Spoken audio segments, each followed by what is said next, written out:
کراچی کے موسم سے متعلق اپڈیٹ آپ کے ساتھ شیئر کر رہے ہیں، جہاں پر گزشتہ رات سمندری بادلوں سے مختلف علاقوں میں ہلکی بارش ہوئی، جس سے موسم قدرے خوشگوار ہو گیا۔ مناظر بھی آپ اسکرین پر دیکھ سکتے ہیں۔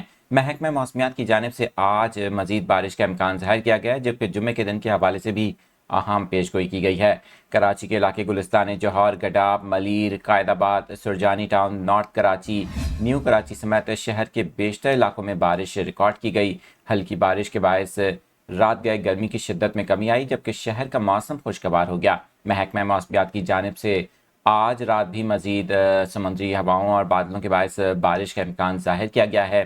محکمہ موسمیات نے جمعے کے دن کراچی میں تیز بارش کا بھی امکان ظاہر کیا ہے۔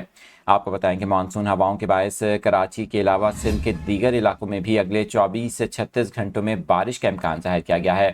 حیدرآباد، میرپور خاص، نواب شاہ اور لاڑکانہ میں بھی گرج چمک کے ساتھ بارش ہو سکتی ہے۔ آپ کو یہ بھی بتائیں کہ ملک کے مختلف حصوں میں بھی بارشوں کا سلسلہ جاری ہے۔ محکمہ موسمیات نے مختلف علاقوں میں تیز بارشوں کے باعث سیلابی صورتحال کا خدشہ بھی ظاہر کیا ہے۔